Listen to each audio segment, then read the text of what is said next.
San Marcos capítulo 5. Querido Dios, deseamos ir hoy a ti, para que con tu poder puedas llenar nuestra vida, podamos tener una relación íntima contigo y tú puedas sanarnos. Te lo imploramos en el nombre de Jesús. Amén. Reciban el saludo de su amigo el pastor Juan Emerson Hernández y la gratitud por acompañarnos a meditar en la palabra de Dios.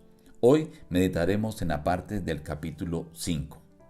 Vinieron al otro lado del mar. Enseguida vino a su encuentro de los sepulcros un hombre con un espíritu impuro, y nadie podía atarlo ni aun con cadenas, nadie lo podía dominar. Cuando vio pues a Jesús de lejos, corrió y se arrodilló ante él, y dijo: ¿Qué tienes conmigo, Jesús, Hijo del Dios Altísimo? Te conjuro por Dios que no me atormentes. Jesús le preguntó: ¿Cómo te llamas? Legión me llamo, porque somos muchos. Y le rogaron: envíanos a los cerdos para que entremos a ellos. Jesús les dio permiso.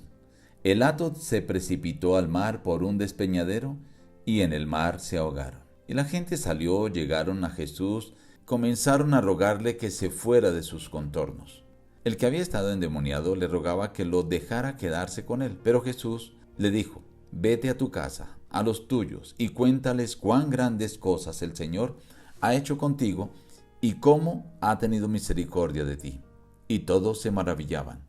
Al pasar otra vez Jesús en una barca a la otra orilla, vino un alto dignatario de la sinagoga llamado Jairo, diciendo: mi hija está agonizando, ven y pon las manos sobre ella para que sea salva y viva. Fue pues con él, y lo seguía una gran multitud y lo apretaban.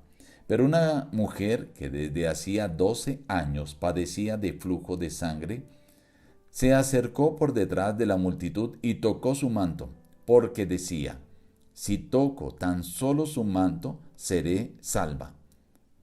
Luego Jesús, conociendo en sí mismo el poder que había salido de él, volviéndose a la multitud, preguntó: ¿quién ha tocado mis vestidos? La mujer, temiendo y temblando, sabiendo lo que en ella había sido hecho, vino y se postró delante de él y le dijo toda la verdad. Y él dijo: hija, tu fe te ha salvado, vete en paz y queda sana de tu enfermedad. Mientras él aún hablaba, vinieron de la casa del alto dignatario diciendo: tu hija ha muerto, ¿para qué molestas más al maestro? Pero Jesús dijo: no temas, cree solamente. Vino a casa del alto dignatario de la sinagoga, entró y les dijo: ¿por qué alborotáis y lloráis? La niña no está muerta, sino dormida. Tomó la mano de la niña y le dijo: Talita cumi, que significa niña, a ti te digo, levántate. La niña se levantó y andaba, y dijo que le dieran de comer a la niña. En este capítulo 5 encontramos 3 maravillosos milagros. Uno, la sanación del endemoniado. Bueno, Mateo menciona que eran 2 y Mateo fue un testigo visual de lo que sucedió. Así que podemos decir que en efecto eran 2, pero tal vez este era el que más se destacaba de los 2 endemoniados. Y cuando llegaron allí, dice que nadie podía atarle con cadenas porque la rompía. Vino de inmediato a Jesús y, queriendo el hombre adorar al Señor, se postró, pero los espíritus malos que estaban dentro de él lo dominaron y no pronunció las palabras que él quería pronunciar, sino: ¿qué tienes conmigo, Jesús, Hijo del Dios Altísimo? Te conjuro que no me atormentes. Y le rogaron que les permitiera ir a los cerdos porque querían hacer que la gente de la población se viniera contra Jesús.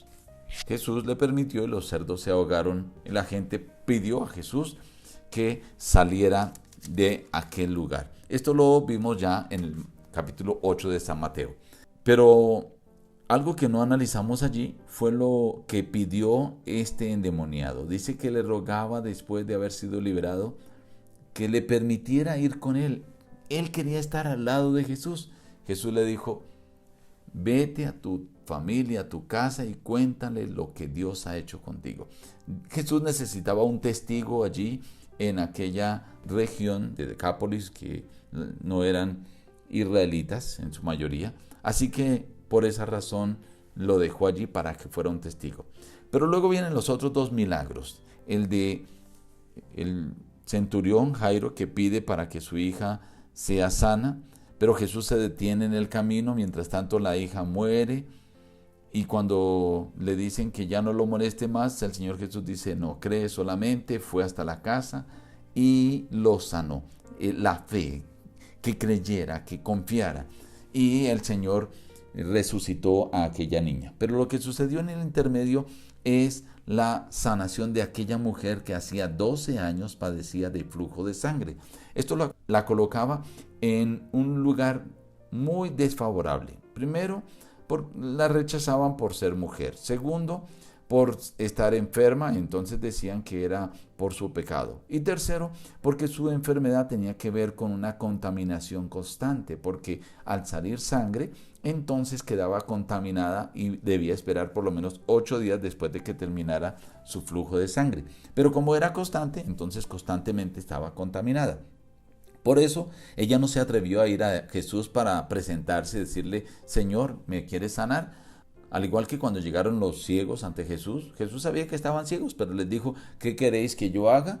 Y ellos dijeron que reciba la vista. Así que esta mujer hubiera podido llegar a Jesús, y el Señor Jesús, aunque sabía lo que ella necesitaba, podía haberle preguntado, y ella temía decir delante de toda la multitud que ella estaba enferma, que con un flujo de sangre, porque la iban ahora sí tal vez hasta a apedrear.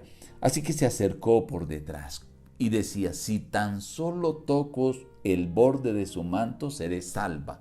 La fe de esta mujer. Y cuando lo tocó, ella dice que sintió de una vez que su flujo terminó. Dice, su azote había pasado. Pero Jesús no la dejó en la penumbra. Permitió que ella diera el testimonio cuando preguntó: ¿quién me ha tocado? Los discípulos hacen una pregunta lógica. La multitud te aprieta y tú dices: ¿quién me ha tocado? Pero esta mujer no se acercó a Jesús de una manera casual, indiferente, sino se acercó con fe. Un toque muy diferente, una relación muy distinta. Y es lo que el Señor quiere que tú y yo tengamos. Que nos acerquemos a Jesús de una forma muy diferente, no por casualidad, no para curiosear o no por ver qué pasa, sino que nos acerquemos a Jesús con fe, a tener una relación especial con Él. Y si tenemos una relación especial con Él, entonces su poder llenará nuestra vida, y aquel azote, aquella situación, aquel pecado que todavía nos amedranta, será sacado de nosotros. Seremos librados, seremos sanos. Por eso, la invitación del capítulo de hoy es: ven hoy a Jesús, para que Jesús con su poder llene tu vida, te sane, te libre, te restaure. Nos despedimos diciendo: busca a Dios en primer lugar cada día, y las demás bendiciones te serán añadidas. Que Dios te bendiga.